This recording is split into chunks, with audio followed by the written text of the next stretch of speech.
स्वागत है आप सभी का आपके अपने YouTube channel Read to Learn by Jyoti पर।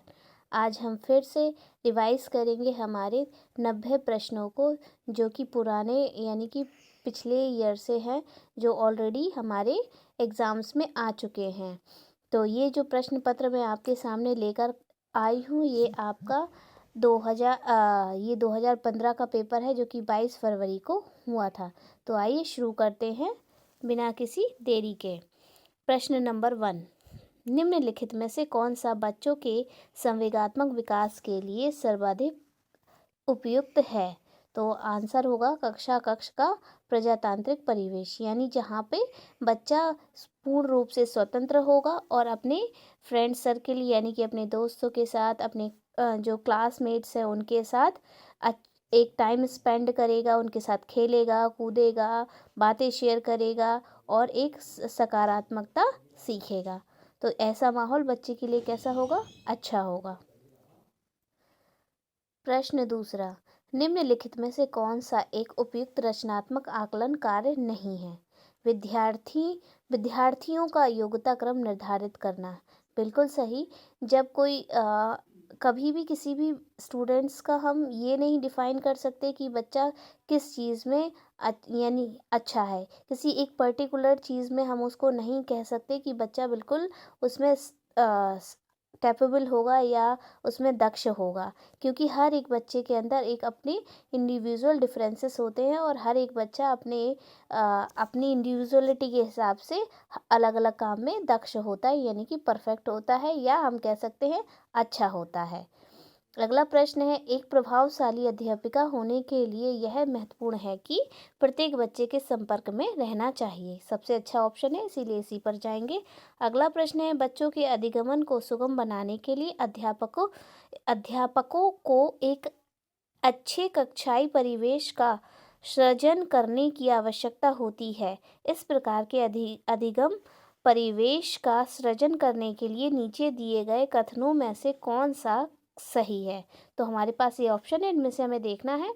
बच्चे के प्रयासों को स्वीकृति देना, अध्यापकों के अनुसार कार्य करना। हमसे प्रश्न क्या पूछा गया है? कौन सा सही नहीं है? तो देखिए, सही तो पहला प्रश्न, जैसे ही मैंने पहला ऑप्शन पढ़ा, प्रयासों की स्वीकृति देना, ऐसा तो होता है।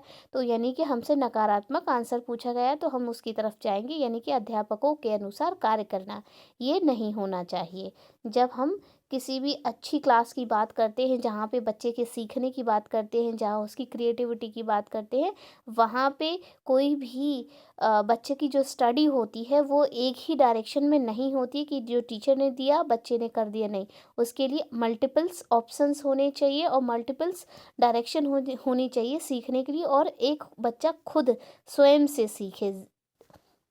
अगला प्रश्न है, प्रश्न नंबर 5वां, लड़कों एवं लड़कियों के विषय में कुछ कथन नीचे दिए गए हैं। आपके अनुसार इनमें से कौन सा सही है? तो देखते हैं कौन सा ऑप्शन सही है। ऑप्शन बी, लड़कों को घर के कामों में सहायता करनी चाहिए। बिल्कुल सही। जो कि इसलिए ये ऑप्शन आपका क्यों ठीक है? क्योंकि कहीं से भी ये आपको रूढ़िबद्धता नहीं बताता है। यानी कि जिस तरह से जो लिंग रूढ़िबद्धता होती है, यानी कि फीमेल और मेल बायस जो होते हैं कि लड़कों को ऐसे करना चाहिए, लड़कियों को ऐसे करना चाहिए, इस तरह का कोई भी ये इस तरह का कोई भी मैसेज नहीं दे रहा ये ऑप्शन। इसीलिए हमारे हिसाब से सबसे सही क्या होगा? लड़कों को घर के कामों में सहायता करनी चाहिए। अगला प्रश्न है 6, एक बच्चे की कॉपी में लिखने के विपरीत छवियां, दर्पण छवि आदि जैसी गलतियां मिलती हैं। इस प्रकार का बच्चा लक्षण प्रदर्शित कर रहा है किस तरह की? अधिगम में आसक्तता के, यानी कि बच्चे को सीखने में थोड़ी सी कठिनाई हो रही है। यानी अधिगमन का अर्थ है सीखना, यह प्रक्रिया जो कि पूरे जीवन चलती है। आसक्तता का अर्थ है कमी। जिन बच्चों के द्वारा लिखने में विपरीत छवियां एवं दर्पण छवि आदि गलतियां होती हैं, वह अधिगम में आसक्तता के कारण होता है, यानी उसे सीखने में थोड़ी सी दिक्कत। इसीलिए क्या होता है, बच्चा सीधे को उल्टा, यानी बी को कभी उल्टा बी बना देगा, डी को है ऐसे ही डी को उल्टा बना देगा। कई सारे ऐसे अक्षर होते हैं जिनको वो उल्टा लिख देते हैं। यानी इसे मानसिक मंदन भी कहते हैं, यानी धीमी गति से सीख रहा है बच्चा, यानी उसके सीखने में उसे ज़्यादा मेहनत करनी पड़ेगी बालक को, और सिखाने वाले को भी प्रयास करना पड़ेगा। अगला प्रश्न है, शिक्षार्थियों के ज्ञान अर्जन में सहायता करने के क्रम में अध्यापकों को किस प्रकार ध्यान केंद्रित करना चाहिए? तो अगर शिक्षार्थियों के ज्ञान अर्जन के लिए में अगर सहायता करनी है एक टीचर को, तो उसको अपनी ओर ध्यान केंद्रित करने के लिए क्या करना चाहिए? तो देखते हैं ऑप्शन कौन सा सही है इसमें। शिक्षार्थियों को सक्रिय सहभागिता के लिए शामिल करना, यानी कि वो पूरी तरह से, यानी बिल्कुल इंटरेस्ट के साथ किसी भी काम में क्या हो, इंटरेस्ट हो बच्चे का, और उसके हिसाब से वो पार्टिसिपेट करेंगे तो बच्चा जल्दी से मतलब सीखेगा और अच्छे से उस चीज़ को समझ भी जाएगा और उसका आगे चल के उसका उपयोग भी करेगा। यानी कि सीखने का मतलब है सीखा तो है ही, आगे उसको समझेगा। अगला प्रश्न है 8वां, अध्यापक के दृष्टिकोण से प्रतिभाशाली किसका संयोजन है? उच्च योग्यता, उच्च सृजनात्मकता, उच्च वचनबद्धता। यानी कि हमें बताना है कि इनमें से सबसे जो प्रतिभाशाली बच्चे होंगे उनका संयोजन क्या है, कौन सा ग्रुप सही है जो कि एक प्रतिभाशाली बच्चे के लिए बिल्कुल सही बैठता है। तो इसमें से होगा हमारा ए, उच्च योग्यता, उच्च सृजनात्मकता, उच्च वचनबद्धता होती है जो बच्चे प्रतिभाशाली होते हैं। अगला प्रश्न है 9, NCF 2005 के अनुसार गलतियां इस कारण से महत्वपूर्ण होती हैं, ये बच्चे के विचार की अंतर्दृष्टि उपलब्ध कराती हैं तथा समाधानों को पहचानने में सहायता करती हैं। मैंने बार बार ये बताया आपको कि अगर बच्चा गलती करता है तो इससे हमें सबसे पहले ये पता चलता है कि हमारे जो पढ़ाने के तरीके में कहाँ कमी हो रही है और बच्चा कितना सीख रहा है और क्यों नहीं सीख पा रहा है। तो एक टीचर को ये देखने को मिलता है कि बच्चा अगर गलतियाँ करता है या बच्चा नहीं सीख पा रहा है तो उसमें वो अपने टीचिंग मेथड को चेंज करेगा और कोशिश करेगा कि बच्चे को समझ में आए। अगला प्रश्न है 10वां, आउट ऑफ द बॉक्स चिंतन किससे संबंधित है? ये आपका अपसारी चिंतन से संबंधित है। कल मैंने आपको अभिसारी और अपसारी दोनों बताया था। यानी कि आउट ऑफ द बॉक्स होगा कि परंपरागत चीज़ों से अलग सोच पैदा कर उसके बारे में सोचना, वही प्रक्रिया अपसारी चिंतन होती है जो कि किसी एक पैटर्न परंपरा के आधार पर नहीं सोचते हैं। इस प्रकार आउट ऑफ द बॉक्स का संबंध अपसारी चिंतन होता है, यानी कि ज़्यादा से ज़्यादा सोचना और बेस्ट सोचना। अगला है 11 नंबर का, शिक्षण में अध्यापकों के द्वारा विद्यार्थी का आकलन इस अंतर्दृष्टि को विकसित करने के लिए किया जा सकता है। किसके लिए? शिक्षार्थियों की आवश्यकता के अनुसार शिक्षण उपागमन में परिवर्तन करना। अगला प्रश्न है 12, अधिगमन अनुभव को इस प्रकार से आयोजित किया जाना चाहिए जिससे अधिगम को सार्थक बनाया जा सके। नीचे दिए गए अधिगम अनुभवों में से कौन सा बच्चों के लिए सार्थक अधिगम को सुगम नहीं बनाता है? यानी यहाँ पे हमें नहीं बनाने वाला चाहिए, यानी नेगेटिव आंसर देखना है। तो विषय वस्तु को केवल याद करने के आधार पर पुनरावृत्ति, जो कि नहीं होनी चाहिए, इसीलिए हमें नहीं में पूछा था, तो हमारा उत्तर होगा ए। अगला है 13 प्रश्न, 13वां, बच्चों को शाब्दिक या गैर शाब्दिक दंड देने का परिणाम होता है। क्या इसका परिणाम होता है? आइए देखते हैं। उनके स्वयं के प्रति अवधारणा को नष्ट करना, यानी गैर शाब्दिक और या शाब्दिक दंड देने से बच्चे में क्या होता है कि स्वयं के प्रति अवधारणा उनकी नष्ट हो जाती है। कि अगर आप उनको कुछ बुरा भला कहेंगे तो बच्चे के ऊपर इसका क्या होगा, नेगेटिव प्रभाव पड़ेगा और बच्चा अपने आप में ही अपने आप को इन्फीरियर फील करने लगता है। अगला प्रश्न है, निम्नलिखित में से कौन सा प्रारंभिक बाल्यावस्था अवधि के दौरान उन भूमिकाओं एवं व्यवहारों के बारे में जानकारी प्रदान करते हैं जो एक समूह में स्वीकार्य हैं? तो इसका आंसर होगा माता पिता एवं भाई बहन। हमसे क्या पूछा गया? हमसे प्रारंभिक बाल्यावस्था अवधि के दौरान मुख्य भूमिका यानी भूमिकाओं एवं व्यवहार के बारे में, यानी सबसे पहले हमें कौन सिखाता है? तो प्रारंभिक बाल्यावस्था में हम सबसे पहले हम अपने माता पिता और भाई बहन से सीखते हैं। अगला प्रश्न है, विद्यार्थियों को स्वच्छता के लिए प्रेरित करने हेतु उन्हें स्वच्छता समिति का सदस्य बनाना प्रतिबिंबित करता है। क्या प्रतिबिंबित करता है? प्रेरणा की सामाजिक सांस्कृतिक संकल्पनाएं। अगला प्रश्न है 16, निम्नलिखित में से कौन सा आयु समूह परवर्ती बाल्यावस्था श्रेणी के अंतर्गत आता है? तो हमारा आंसर होगा 6 से 11 वर्ष का। यानी बाल्यावस्था कौन सी? परवर्ती बाल्यावस्था श्रेणी में 6 से 11 वर्ष का जो बच्चा है वो आता है। अगला प्रश्न है, आर्जव तर्क देता है कि भाषा विकास व्यक्ति की नैसर्गिक प्रवृत्ति से प्रभावित होता है, जबकि सोनाली महसूस करती है कि यह परिवेश से प्रभावित होता है। आर्जव और सोनाली के बीच यह चर्चा किस विषय में है? तो यह प्रकृति तथा पालन पोषण वाद विवाद पर चल रही है। अगला 18 प्रश्न है 18वां, अध्यापिका ने ध्यान दिया कि पुष्पा अपने आप किसी एक समस्या का समाधान नहीं कर सकती है, फिर भी वह एक वयस्क या साथी के मार्गदर्शन की उपस्थिति में ऐसा करती है। इस मार्गदर्शन को क्या कहते हैं? बिल्कुल सहारा देना। यानी कि हमने इसमें पढ़ा था, जीन पियाजे वाले में भी पढ़ा था, और कई बार ये प्रश्न होता है कि इसको हम बोलते हैं कि जब कोई बच्चा कोई कार्य नहीं करता है और उसको हम क्या करते हैं, एक सपोर्ट देते हैं, तो ये आपका कहलाता है स्कैफ फोल्डिंग कहते हैं। यानी कि सहारा देना, मदद देना, यानी स्कैफ फोल्डिंग करना। तो अगला प्रश्न है 19, अध्यापिका ने एक कमेटी के प्रधान को सभापति के स्थान पर सभाध्यक्ष लिखा। यह संकेत करता है कि अध्यापिका एक लिंग मुक्त भाषा का प्रयोग कर रही है, जैसे हम लोग करते हैं आजकल। चेयरमैन ना बोल करके चेयरपर्सन बोला जाता है। इससे ये नहीं पता चलता कि हम किसके बारे में बात करें, कि हम किसी विशेष पुरुष लिंग की बात कर रहे हैं या फिर महिला यानी स्त्रीलिंग की बात करें। तो इस तरह से हम अब कॉमन यानी कि कॉमन जो टर्म्स होते हैं, कॉमन शब्द होते हैं, उनका प्रयोग करते हैं। जैसे चेयरपर्सन, चेयरमैन की जगह चेयरपर्सन हो गया। अगला प्रश्न है, सतत एवं व्यापक मूल्यांकन किस लिए आवश्यक है?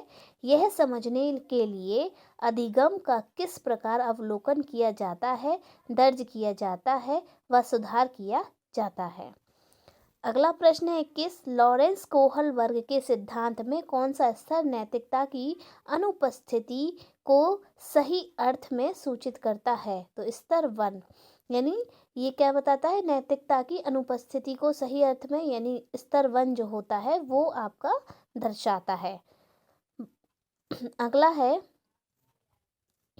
प्रश्न नंबर 22, निम्नलिखित में से कौन सा बच्चों के समाजीकरण को प्रगतिशील मॉडल के संदर्भ में सही नहीं है? यानी निम्नलिखित में से कौन सा बच्चों के समाजीकरण की प्रगतिशील मॉडल के संदर्भ में सही नहीं है? तो बच्चे विद्यालय में बताई गई बातों को स्वीकार करते हैं, चाहे उनकी सामाजिक पृष्ठभूमि कुछ भी हो। ऐसा मतलब सही नहीं, ऐसा नहीं कभी नहीं होता है कि बच्चों को जो स्कूल में सिखाया जाएगा वही सीखेंगे, वो आसपास की चीज़ों से नहीं सीखेंगे। हम समझते हैं कि बच्चा जब छोटा बच्चा होता है तो पहले वो परिवार से सीखता है, फिर परिवार में माता पिता से, भाई बहन से, उसके बाद जैसे बाहर आता है तो पास पड़ोस से सीखता है, स्कूल से सीखता है। उसके लिए ये सारी चीज़ें क्या होती हैं, एक बहुत ही महत्वपूर्ण योगदान देती हैं उसके सीखने में, किसके? बालक के सीखने में। अगला प्रश्न है, अधिगमन में आकलन किस लिए आवश्यक होता है? प्रेरणा के लिए। आगे पढ़ते हैं। प्रश्न नंबर हमारा 24, प्रचलित योजनाओं में नई जानकारी जोड़ने को किस नाम से जाना जाता है? आत्मसातकरण करना, यानी कि उसको एसिमिलेट कर देना। तो इसीलिए यानी कि पूर्व ज्ञान से नए ज्ञान को जोड़ देना। अगला प्रश्न है, हम सभी अपनी बुद्धि, प्रेरणा, अभिरुचि आदि के संदर्भ में भिन्न होते हैं। यह सिद्धांत संबंधित है व्यक्तिगत भिन्नता से, यानी कि इंडिविजुअल डिफरेंसेस। यानी जिस बच्चे में बुद्धि, प्रेरणा, अभिरुचि आदि के संबंध में भिन्न भिन्न होते हैं, यानी सबकी सबकी बुद्धि अलग होती है, सबके सोचने का तरीका अलग होता है, सबके काम करने का अलग तरीका होता है, कोई किसी चीज़ में परफेक्ट होता है। तो यानी कि हर एक व्यक्ति में इंडिविजुअल डिफरेंसेस होते हैं, तो इसीलिए इसका आंसर होगा ए। अगला प्रश्न है 26। वंचित समूह के विद्यार्थियों को सामान्य विद्यार्थियों के साथ साथ पढ़ना चाहिए, इसका अभिप्राय है समावेशी शिक्षा। जैसा कि ऑलरेडी हम लोग कई बार डिस्कस कर चुके हैं कि किसी भी बच्चे को इन्फीरियर, यानी कि कोई बच्चा अपने आप में ये फील ना करे अगर उसके अंदर किसी तरह की कोई कमी है। तो यानी वंचित समूह का मतलब है किसी तरह की कोई कमी होना, या वो देख नहीं सकता, या वो हाथ पैर से उसे प्रॉब्लम है, यानी फिजिकली चैलेंज है, तो उसे कभी ये नहीं लगे कि हम कभी मैं कुछ कर नहीं सकता। इसीलिए उसे नॉर्मल फील कराने के लिए, उसके उसके मनोबल को बढ़ाने के लिए समावेशी शिक्षा, यानी कि ऐसे स्कूल में उसे डाला जाए जहाँ पे हर तरह के बच्चे पढ़ते हों। अगला प्रश्न है 27। कोई भी नाराज हो सकता है, यह आसान है, परंतु एक सही व्यक्ति के ऊपर सही मात्रा में, सही समय पर, सही उद्देश्य के लिए यह सही तरीके से नाराज होना आसान नहीं है। यह संबंधित है संवेगात्मक विकास से। यानी जिस भी व्यक्ति का संवेगात्मक विकास होगा, वो हर समय तो क्रोधित नहीं होगा, हर समय चीखेगा नहीं, चिल्लाएगा नहीं। उसे पता है कि मुझे कब नाराज होना है, कब मुझे खुश होना है, कितना खुश होना है, कितना दुखी होना है, कितना गुस्सा करना है, हर एक चीज़ का उसे पता होता है। और उसी यानी वो अपने संवेग से पूरी तरह से मजबूत होता है, इसीलिए हम उसे इस तरह की सिचुएशन को बोलेंगे उसका संवेगात्मक विकास अच्छे से हो चुका है। अगला प्रश्न है 28। विकृत लिखावट से संबंधित लिखने की योग्यता में कमी किसका एक लक्षण है? ये आपका डिस्ग्राफिया है। डिस्ग्राफिया आपका लिखित, यानी कि आपके लेखन से संबंधित होता है, इसीलिए अगर इस तरह की लिखने में कोई प्रॉब्लम होती है तो उसे हम डिस्ग्राफिया कहते हैं। अगला प्रश्न है 29। पियाजे के सिद्धांत के अनुसार निम्नलिखित में से कौन सा व्यक्ति के संज्ञानात्मक विकास को प्रभावित नहीं करेगा? यहाँ पे करने की बात नहीं बोली, नहीं करेगा। तो भाषा करेगी कहा था पियाजे ने। परिपक्वता, उन्होंने कहा था कि हर एक उम्र का बच्चा अलग अलग उम्र, मतलब अपनी एक एज लिमिट होती है, उसी में सीखता है, यानी कि ये भी हमारा परिपक्वता उसके एज डिफरेंसेस से आ जाता है। फिर उसके बाद क्रियाकलाप, उन्होंने कहा था क्रिया करके। सामाजिक अनुभव की उन्होंने बात नहीं कही थी, इसीलिए यही इसका उत्तर होगा। अगला प्रश्न है इनमें से कौन सा त्रितंत्रीय सिद्धांत में व्यवहारिक बुद्धि का अभिप्राय नहीं है? केवल अपने विषय में व्यवहारिक रूप से विचार करना। इसका उत्तर होगा 30वें का। तो ये आपका सेट 1, यानी कि आज आपका सेट 1 कंप्लीट हुआ, जिसके 30 क्वेश्चन हमने करे हैं। अब हम आते हैं सेट 2 पर, यानी नेक्स्ट 30 क्वेश्चन फिर से करेंगे। तो मेरे ख्याल से आप लोगों को क्वेश्चन रीड करके अच्छा लग रहा होगा। आप जितने क्वेश्चन देखेंगे, पढ़ेंगे और इस तरह के क्वेश्चन आपके सामने अगर आएंगे तो मुझे आशा है कि आप लोग उनको इस तरह से 2-3 बार इन वीडियोस को सुनेंगे तो आपको याद आ जाएगा कि किसका आंसर क्या था। तो अभी के लिए फ़िलहाल आप अपने सीटेट को क्रॉस कर लेंगे, बाद में जब आपके पास टाइम होगा तो आप डिटेल में इसे पढ़ सकते हैं। और मेरी क्लासेस कंटिन्यूसली चलती रहेंगी, तो आप उन पे भी इन्हें देखेंगे और बीच बीच में इसे शेयर करते जाइए, ताकि मुझे मोटिवेशन आप लोगों से मिलता रहे। तो अगला सेट है आपका दूसरा, जो कि 22 फरवरी 2015 का है। आइए शुरू करते हैं प्रश्न नंबर 1 से। निम्नलिखित कथनों में से कौन सा वाइगोत्स्की के द्वारा प्रभावित विकास तथा अधिगमन के बीच संबंध का सर्वश्रेष्ठ रूप में सार प्रस्तुत करता है? तो इसका उत्तर होगा विकास प्रक्रिया अधिगमन प्रक्रिया से पीछे रह जाती है। बिल्कुल सही है, क्योंकि हमने देखा है कि जो विकास प्रक्रिया है, यानी कि एक टाइम पे आने पे, एक निश्चित उम्र में आने पे जैसे हाइट रुक जाती है, पर सीखना कभी नहीं रुकता, यानी सीखना जो है वो जीवन पर्यंत चलता रहता है। इसीलिए विकास प्रक्रिया अधिगम प्रक्रिया से पीछे रह जाती है। अगला प्रश्न है कोहल वर्ग के सिद्धांत की एक प्रमुख आलोचना क्या है? इनकी आलोचना क्या थी? कोहल वर्ग ने पुरुषों एवं महिलाओं की नैतिक तार्किकता में सांस्कृतिक विभिन्नताओं को महत्व नहीं दिया। उन्होंने उन्होंने जो सिद्धांत दिया था, उन्होंने इसमें संस्कृति यानी अलग विशेष समुदाय के लोगों के लिए विशेष संस्कृति होती है। जैसे विशेष का मतलब है अलग अलग लोगों के संस्कृति अलग अलग होती है, अलग अलग समाज में जिस तरह से लोग रहते हैं। मान लीजिए हम इंडिया में जिस तरह से जो हमारा कल्चर है, हमारे इंडिया के अंदर कितने सारे लोग रहते हैं, अलग अलग कितनी डाइवर्सिटी है हमारी कंट्री में। अलग अलग धर्म के, अलग अलग जाति के लोग हैं और उनका जो संस्कृति है वो भी अलग अलग है। तो इसको इन्होंने कोहल वर्ग ने महत्व नहीं दिया और एक कॉमन बात कह दी, क्योंकि और इनके जो सिद्धांत है वो सब पर एक जैसे लागू नहीं होते हैं। तो इसलिए आंसर हमारा सी होगा। अगला प्रश्न है तीसरा, एक शिक्षार्थी केंद्रित कक्ष में अध्यापिका करेगी, क्या करेगी? इस प्रकार की पद्धतियों को नियोजित करना जिसमें शिक्षार्थी अपने स्वयं के अधिगमन के लिए पहल करने को में प्रोत्साहित हो। यानी कि जब बच्चे को नहीं आता और वो सीखने के लिए उत्साहित हो, उसके मन में हो कि मुझे अगर कोई प्रश्न नहीं आता है, मुझे इसे सीखना है या मैम से पूछना है, इस तरह की विचारधारा होनी चाहिए। अगला प्रश्न है चौथा, गार्डनर ने बहुबुद्धि के सिद्धांत के अनुसार एक कारक जो व्यक्ति के आत्मबोध हेतु सर्वाधिक योगदान देगा वह हो सकता है कौन सा? अंतर्वैयक्तिक। यानी कि एक व्यक्ति अपने जो सेल्फ खुद अंतर्वैयक्तिक जो उसका होगा सबसे ज़्यादा, उसमें ही इंसान सीख सकता है। यानी कि अगर वो जब तक अपने मन से, अपने अंदर से नहीं वो विल पावर लाएगा कि मुझे सीखना है, तब तक वो नहीं सीख सकता। तो इसीलिए विल पावर होनी चाहिए, इंटरनली उसको प्रेरित होना चाहिए। अगला प्रश्न है पांचवा, वाइगोत्स्की तथा पियाजे के परिक्षेपियों में एक प्रमुख विभिन्नता है, क्या है? भाषा एवं चिंतन के बारे में उनकी दृष्टिकोण। अगला प्रश्न है ये, यानी कि पियाजे और वाइगोत्स्की के जो क्या थी विभिन्नता थी, एक प्रमुख विभिन्नता थी, तो वो थी उसकी भाषा एवं चिंतन के बारे में उनके दृष्टिकोण पर। अगला प्रश्न है छठवां, इस पर अत्यधिक वाद विवाद होता है कि क्या लड़कों एवं लड़कियों में योग्यताओं का विशिष्ट समूह उनके अनुवांशिक घटकों के कारण होता है। इस संदर्भ में निम्नलिखित में से आप सबसे अधिक किससे सहमत हैं? तो आप बताएंगे सभी लड़कियों में कला विषयों के लिए अंतर्निहित प्रतिभा होती है, जबकि लड़के आक्रामक खेलों में बेहतर प्रदर्शन के लिए आनुवांशिक रूप से तैयार होते हैं। यानी कि ये जो है इसमें प्रश्न में पूछा है कि इस पर अत्यधिक वाद विवाद, मतलब इस तरह की बातें होती हैं कि लड़कियां ऐसा करती हैं और इस पे ज़बरदस्त क्या होता, एक मतलब कहते हैं डिबेट टाइप का हो जाता है, वाद विवाद हो जाता है।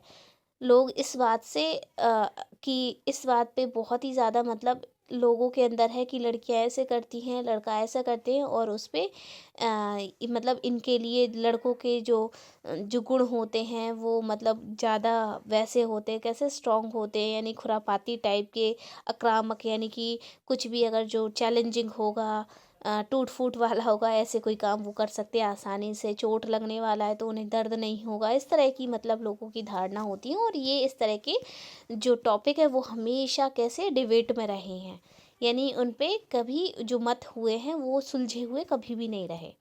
तो अगला प्रश्न है हमारा सातवां, एक अध्यापिका यह सुनिश्चित करना चाहती है कि उसके विद्यार्थी आंतरिक रूप से प्रेरित है। इस संदर्भ में वह क्या करेगी?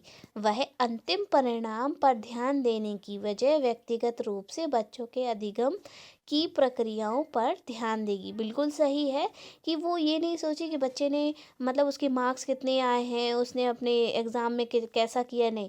उसको एक टीचर को हमेशा ये देखना है कि ऐसा ठीक है बच्चा लिखने में ठीक नहीं है या एग्ज़ाम में नंबर नहीं अच्छे आए, हो सकता आप उससे इंडिविजुअली बातें करें, वो सारे प्रश्नों के उत्तर दे दे, तो हमें इन सब छोटी छोटी बातों का ध्यान रखना होता है।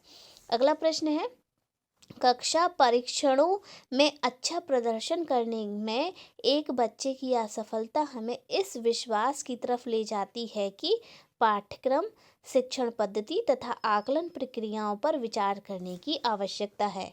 हम ऑलरेडी इस बारे में डिस्कस कर चुके हैं कि जब भी बच्चा गलतियां करता है तो एक टीचर को एक टीचर को हमेशा ये सोचना है कि उसके जो पढ़ाने के तरीके में क्या कमी रह गई, यानी कि उसके पढ़ाने के तरीके में ऐसी कौन सी जो रुकावट है जिसकी वजह से बच्चा सीख नहीं पा रहा है।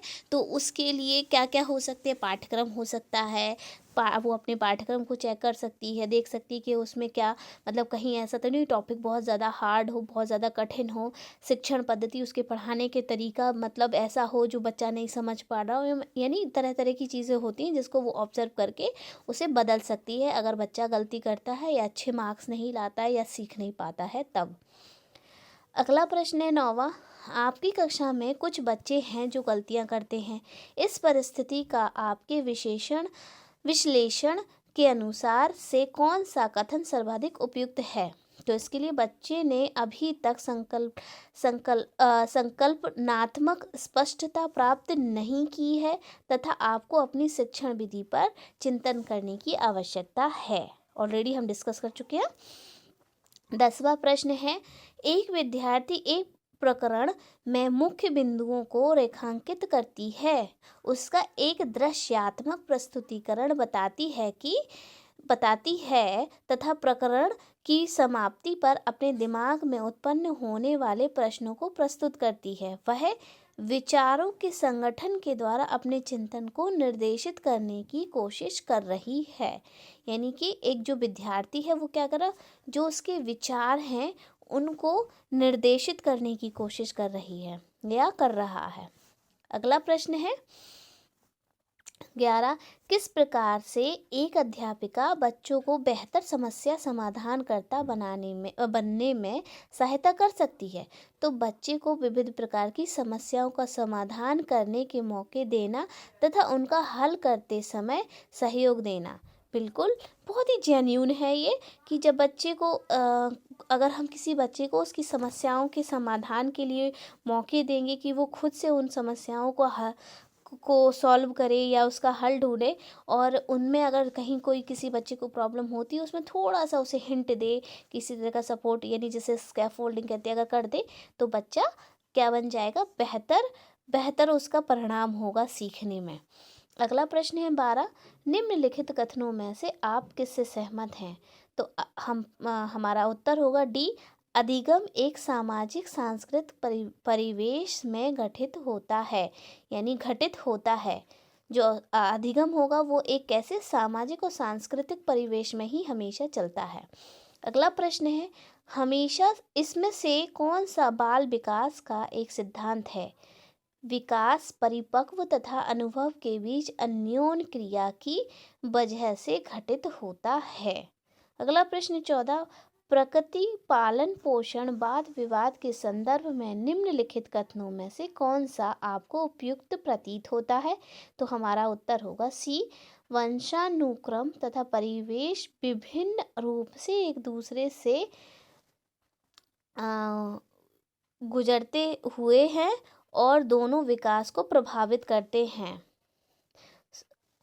ये क्या है आपका प्रश्न, वंशानुक्रम तथा परिवेश विभिन्न आपके सी वाला आंसर होगा, इसका होगा हाँ, प्राकृतिक पालन पोषण वाद विवाद के संदर्भ में वंशानुक्रम तथा परिवेश अभिन्न रूप से एक दूसरे से गुथे हुए हैं और दोनों विकास को प्रभावित करने में उपयुक्त कथन है। यानी ये इस तरह से हमारा आंसर होगा सी। अगला प्रश्न है, सामाजिकरण एक प्रक्रिया है। कौन सी प्रक्रिया है, मूल्यों विश्वासों तथा अपेक्षाओं को अर्जित करने की, जिसमें समाज में हम क्या मूल्यों को समझते हैं, विश्वास और अपेक्षाएं हमारी ये तीनों चीज़ें हमारी एक दूसरे से जुड़ी होती हैं और इन्हीं सब चीज़ों को हम अर्जित करते हैं। अगला प्रश्न है, पियाजे अनुमोदन करते हैं कि पूर्व संक्रियात्मक बच्चे याद रखने में असमर्थ होते हैं। निम्नलिखित कारकों में से किसको उन्होंने इस असमर्थता के लिए जिम्मेदार ठहराया है। तो उत्तर होगा उच्च स्तर की अमूर्त तार्किकता की कमी होती है। बिल्कुल सही, क्योंकि वो तर्क नहीं कर पाते हैं, अभी बच्चा छोटा होता है, इसीलिए उच्च स्तर की अमूर्त तार्किकता की कमी होने के कारण। अगला प्रश्न है 17वां, पियाजे के सिद्धांत के अनुसार बच्चे निम्नलिखित में से किसके द्वारा सीखते हैं, अनुकूलन की प्रक्रिया के द्वारा। यदि बच्चे को अनुकूल माहौल दिया जाएगा तो बच्चा बहुत ही जल्दी शीघ्रता से सीखता है। अगला प्रश्न 18, वाइगॉत्स्की के अनुसार समीपस्थ विकास का क्षेत्र है बच्चे के द्वारा स्वतंत्र रूप से किए जा सकने वाले तथा सहायता के साथ करने वाले कार्यों के बीच अंतर। प्रश्न नंबर 19, एक बहुसांस्कृतिक कक्षा कक्ष में एक अध्यापिका सुनिश्चित करेगी कि आकलन में निम्नलिखित में से सम्मिलित हो। क्या सम्मिलित हो? आकलन करते समय अपने विद्यार्थियों को सामाजिक सांस्कृतिक पृष्ठभूमि। अगला प्रश्न है 20, एक उच्च प्राथमिक विद्यालय के संरचनात्मक कक्षा कक्ष में अपने स्वयं के आकलन में विद्यार्थियों की भूमिका में निम्नलिखित में से क्या देखा जाएगा? विद्यार्थी अध्यापक के साथ आकलन के लिए योजना बनाएंगे। अगला प्रश्न है, समावेशी शिक्षा के पीछे मूलाधार यह है कि समाज में विभिन्नता है और विद्यालयों में इस विभिन्नता के प्रति संवेदनशील होने के लिए समावेशी होने की आवश्यकता है। बिल्कुल सही है। हमें समाज में वैरायटी यानी अलग अलग जाति धर्म, अलग अलग सोच के, अलग अलग, कोई बहुत ही ज़्यादा बुद्धिमान होगा, किसी चीज़ में होगा, यानी बहुत सारी वैरायटीज़ होती हैं और उनको एक ही जगह हम अगर रखते हैं तो उसे कहेंगे हम समावेशी करना, यानी एक ही जगह पे बहुत सारी वैरायटी मिलना, यानी विभिन्नताओं को देखना। अगला प्रश्न है, निम्नलिखित में से कौन सा तरीका अध्यापिका के द्वारा एक सृजनात्मक बच्चे की पहचान करने के लिए सर्वाधिक उपयुक्त होगा? तो कौन सा होगा? बच्चे को विस्तृत रूप से अवलोकन करना, विशेष रूप से उस समय जब वह समस्याओं का हल करती है या करता है।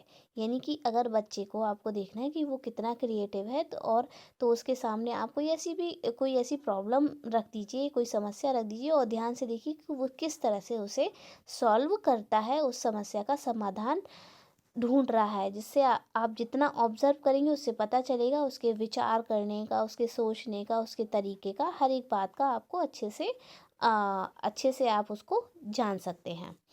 अगला प्रश्न है 23वां, एक अध्यापिका समाज में वंचित वर्गों के आए बच्चों की आवश्यकताओं के प्रति प्रभावशाली तरीके से प्रतिक्रिया निम्नलिखित द्वारा कर सकती है। कैसे कर सकती है? तो हम उत्तर देखते हैं। विद्यालय व्यवस्था तथा स्वयं के उन तौर तरीकों के बारे में विचार करना जिसमें पक्षपात एवं रूढ़िबद्धताएं झलकती हों, बिल्कुल उन पर उसे ध्यान देना पड़ेगा, जिससे ये मैसेज ना जाए कि जो कि रूढ़िबद्धता को प्रकट करता हो या किसी तरह के पक्षपात को या तौर तरीकों जो कि यानी कि गलत तौर तरीके को। अगला प्रश्न है 24, अनुसंधान से पता चला है कि विद्यालय में अनेक स्तरों पर विभेदीकरण पाया जाता है। उच्च प्राथमिक स्तर पर इसमें से कौन सा विभेदीकरण का एक उदाहरण नहीं है? यानी हमें नहीं में उत्तर बताना है। तो बहुत से अध्यापक पढ़ाने के लिए केवल व्याख्यान विधि का प्रयोग करते हैं। हमें नहीं बताना था नेगेटिव वाला, तो ये हमारा उत्तर होगा ए। अगला है 25, इसमें से कौन सी अधिगम अशक्तता वाले बच्चे की एक विशेषता है? धारा प्रवाह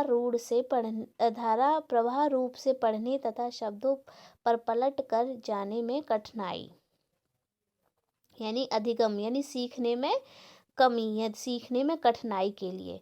तो उसमें सीखने में कठिनाई यानी कि ये आपका आएगा धारा प्रवाह रूप से पढ़ने, यानी कि ये आपका होगा डिसलेक्सिया से संबंधित होगा।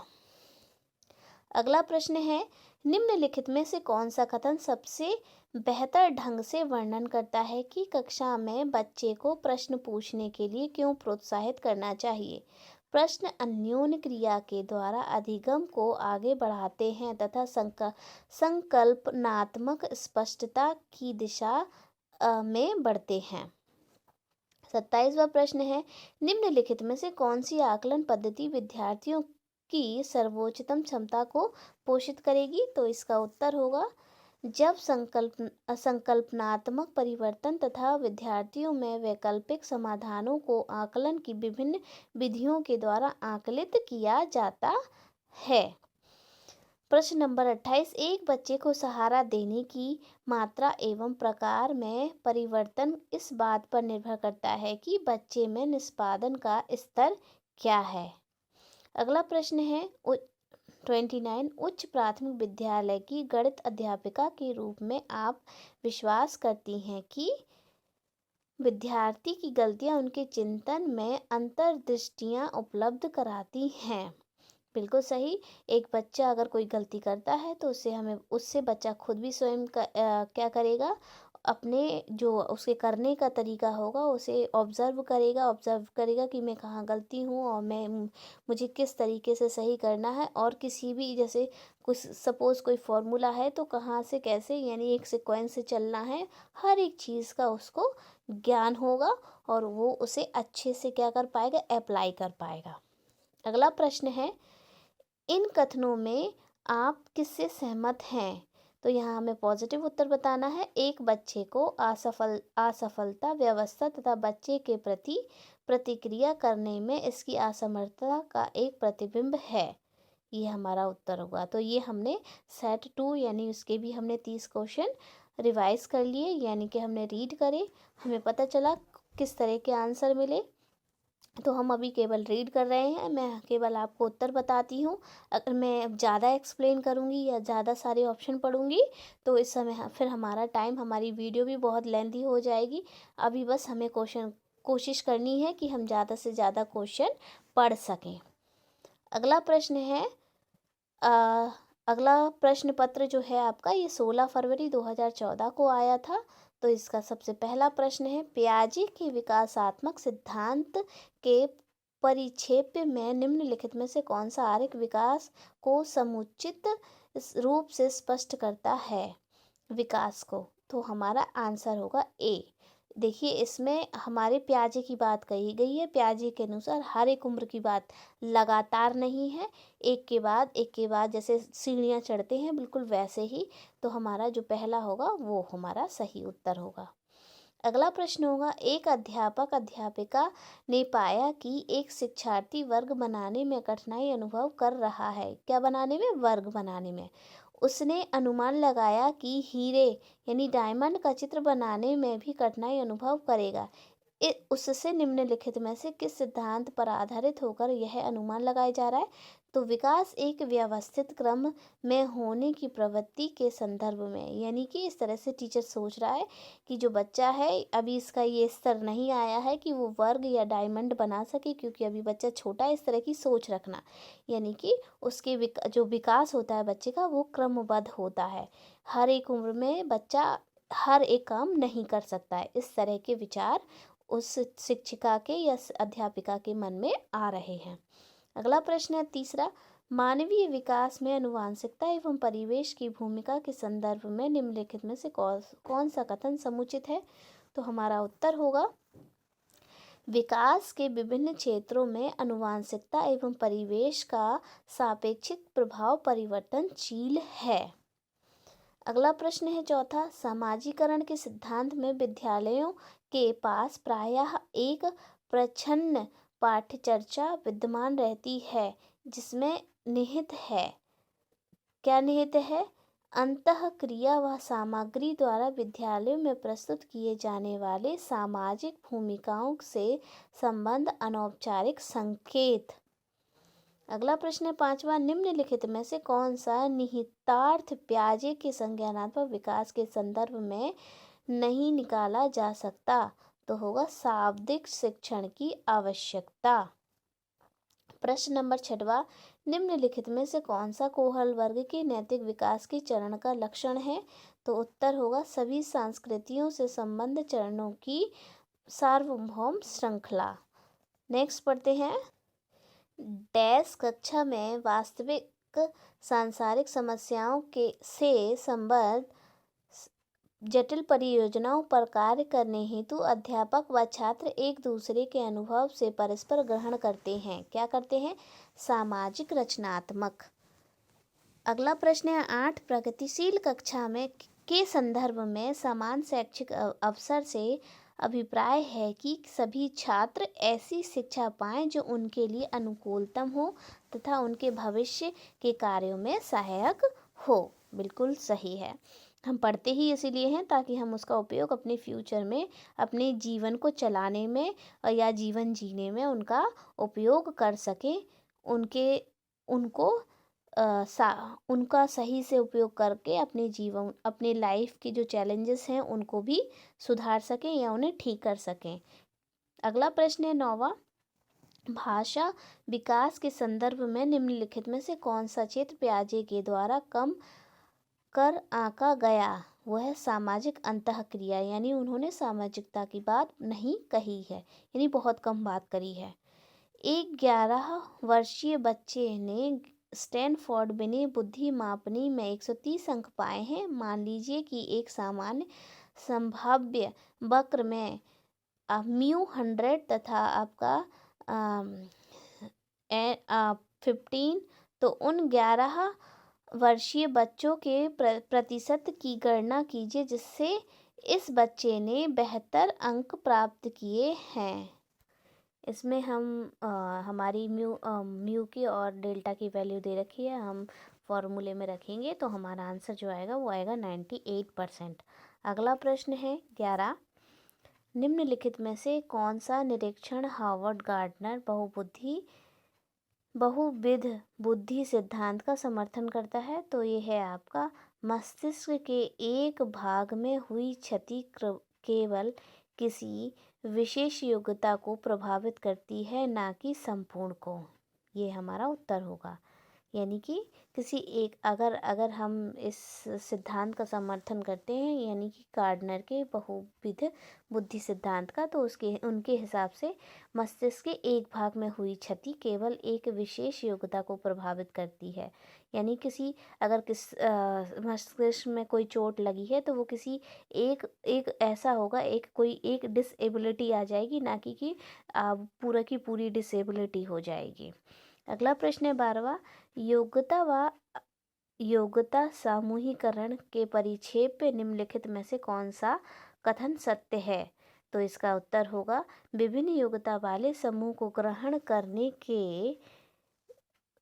के परिक्षेप में विभिन्न अध्यापकों को बहुस्तरीय शिक्षा को अपनाना चाहिए। बिल्कुल सही है, अलग अलग मेथड से। निम्नलिखित में से कौन सा कथन सत्य है? रचनात्मक आकलन कभी कभी संकलनात्मक हो सकता है। अगला प्रश्न 14। एक अध्यापक या अध्यापिका विद्यार्थियों को किसी विशिष्ट की अपनी अवबोधनात्मकता को प्रतिबिंबित करते हैं। संकल्पनात्मक मानचित्र का निम्न को कहना या कहता है, वह क्या है? रचनात्मक आकलन कर रही है। क्या कर रही है? उसके बोधनात्मक को प्रतिबिंबित करने के लिए, अवबोधनात्मक को प्रतिबिंब करने के लिए, यानी कि उसको क्या कर रही है? कॉन्सेप्ट ऑफ मैपिंग, यानी मैप में सिखा रही है। मैपिंग सिखा रही, तो वो क्या कर रही है? वो रचनात्मक आकलन कर रही है। अगर आप क्लास में हैं, आप बच्चे को मैपिंग बता रहे हैं, तो आप उसके रचनात्मक आकलन को बढ़ा रहे हैं। और अगर उससे संबंधित प्रश्न पूछ रहे हैं तो आप बालक के रचनात्मक आकलन, आप उसका रचनात्मक आकलन कर रहे हैं। यानी अगर मैपिंग का इस तरह से प्रश्न आ जाता है कि आप अगर किसी को मानचित्र पढ़ा रहे हैं तो आप क्या कर रहे हैं? तो आप उसका रचनात्मक तरीके से विकास कर रहे हैं।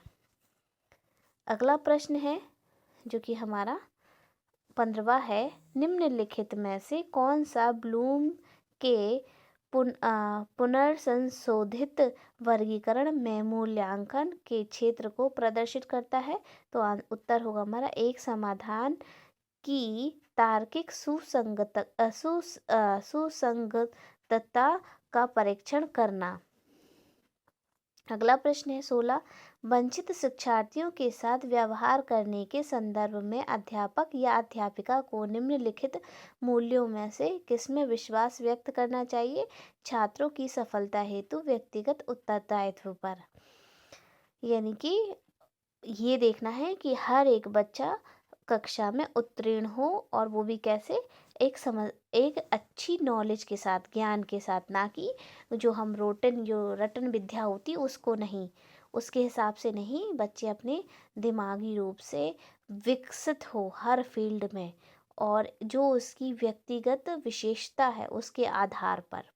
अगला प्रश्न है 17वां, निम्नलिखित में से किस पद्धति का प्रयोग करते हुए हकलाने यानी कि स्टटरिंग की समस्या से निपटा जा सकता है? तो है प्रवर्धित वाक यानी प्रोलॉन्ग्ड स्पीच। बच्चे को बोलने के मौके देना, बार बार टॉपिक पे उसको प्रैक्टिस कराना, इससे उसके बोलने की जो बीच बीच में जब बच्चा अटकता है तो वो उसकी अटकन कैसे ख़त्म हो सकती है, ज़्यादा उसको स्पीच यानी ज़्यादा उसको बुलवा कर बार बार। अगला प्रश्न है, और देर तक बुलवाना, लंबे समय तक बुलवाना, और अचानक कोई टॉपिक दे दो और बच्चे से उससे बोलो कि उस पे बोले, तो बच्चा सोचेगा। इस तरह से उसकी इस समस्या का समाधान किया जा सकता है।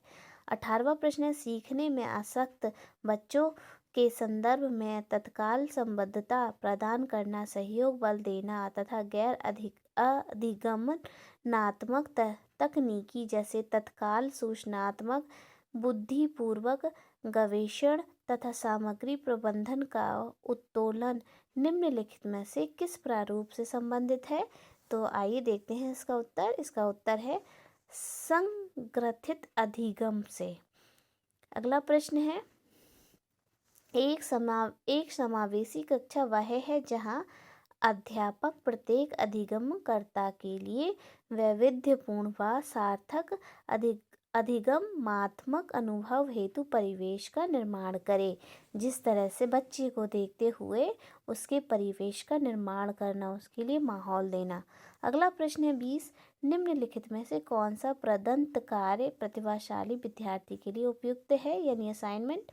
तो इसमें देखिए, विभिन्न विषय को ध्यान में रखते हुए विज्ञान की एक नई आदर्शात्मक पुस्तक का निर्माण करना। अगला प्रश्न है 21, विद्यालय छोड़ने वाले विद्यार्थियों के नियंत्रण की दृष्टि से सरकारी संगठनों द्वारा संस्था के स्तर पर विभिन्न उपाय किए गए हैं। निम्नलिखित में से कौन सा कारण संस्थानिक स्तर से जुड़ा है जिसके कारण बच्चे विद्यालय छोड़ देते हैं?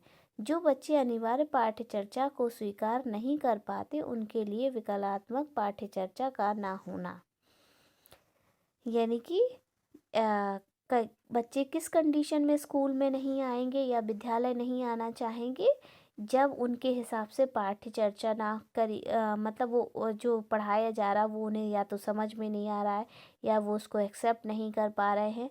एक्सेप्ट कब नहीं कर पाएंगे, समझे, इंटरेस्ट कब नहीं, जब इंटरेस्ट नहीं लेंगे। इंटरेस्ट कब नहीं लेंगे, जब कोई टॉपिक बहुत कठिन होगा या वो टॉपिक समझ में नहीं आ रहा होगा। अगला प्रश्न है, तो इस तरह के लिए ऐसे बच्चों को रोकने के लिए क्या करना होगा? ऐसे बच्चों के लिए विकल्प ढूंढने चाहिए जिससे वो इंटरेस्ट ले और उसे समझ पाए। अगला प्रश्न है 22, अधिगम अक्षमताएं हैं क्या है? सामान्य या उससे अधिक बुद्धि लब्धांक वाले बच्चों में भी पाई जाती हैं। अधिगम अक्षमताएं क्या होंगी? जो कि सामान्य या सबसे अधिक लब्धांश वाले बच्चों में भी पाई जाती हैं। अधिगम अक्षमताएं वो होती हैं जो कि किसी एक अच्छा बच्चा भी होगा उसमें भी इस तरह की क्वालिटी पाई जा सकती है। समस्या समाधान प्रायः उन विद्यार्थियों में सफल है जहां परिवर्तनशील लचीली पाठ्यचर्या है। बिल्कुल सही। समस्या समाधान यानी कि उन विद्यालय ज़्यादा अच्छे होते हैं जहाँ पे बच्चों के हिसाब से तुरंत क्या किया जाता है, क्लास को ऑर्गेनाइज किया जाता है। यानी ऐसा नहीं है जिस दिन देखा कि बच्चे सारे बच्चे अगर मान लीजिए उनकी सोच के हिसाब से बच्चे आज खेलने के मूड में हैं तो खेल खेल में उन्हें पढ़ा दिया जाए, या बच्चों की आवश्यकता के अनुसार क्लास चेंज कर दी जाए। मान लीजिए उन्हें कोई एक टॉपिक समझ में नहीं आया, साइंस विज्ञान का है, उन्हें कोई टॉपिक समझ नहीं आया, तो उन्हें ऐसा नहीं है कि विज्ञान नहीं, अब तुम्हें समझ में नहीं आया तो दूसरा पीरियड लगा दिया, समझ नहीं आया तो क्लास को थोड़ा सा और बढ़ा दिया। मतलब इस हिसाब बच्चे के हिसाब से पाठ्य चर्चा की जाए, यानी कि जो उनका टाइम टेबल हो वो भी कैसा हो, वेरिएबल होना चाहिए। अगला प्रश्न है 24, संज्ञानात्मक प्रशिक्षुता तथा शैक्षिक संवाद अधिगम को एक सामाजिक गतिविधि के रूप में ग्रहण करते हैं। अगला प्रश्न है, जो अध्यापक अध्यापिका अपने विद्यार्थियों की त्रुटियों में सुधार करना चाहता या चाहती है उसके लिए निम्नलिखित में से कौन सा समुचित मार्ग है। उसे उन त्रुटियों का संशोधन करना चाहिए जो सामान्य अर्थ व अवबोधनात्मकता में हस्तक्षेप करती हैं, यानी जो सीखने में रुकावट ला रही हैं उनके बारे में अध्ययन करना चाहिए या उन्हें बदलना चाहिए। निम्नलिखित में से कौन सा कौशल भावात्मक बुद्धि से संबंधित नहीं है। कौन सा संबंधित नहीं है, तो ये हमारा होगा भावनाओं की आलोचना। अगला 27वां प्रश्न है, आकलन प्रक्रिया के दौरान देविका की उत्तेजना ऊर्जापूर्ण होती है जबकि राजेश की उत्तेजना अनुत्साही। उन दोनों के भावात्मक अनुभवों का अंतर किससे संबंध है। अनुकूलन का स्तर, यानी किसी के लिए पॉजिटिव माहौल है तो इसीलिए वो कैसी है, उत्तेजित है, और किसी के लिए पॉजिटिव माहौल नहीं है, उसे इंटरेस्ट नहीं आ रहा, तो वो भी क्या है, उसके अनुकूलन स्तर को दर्शाता है। इसके बालक के।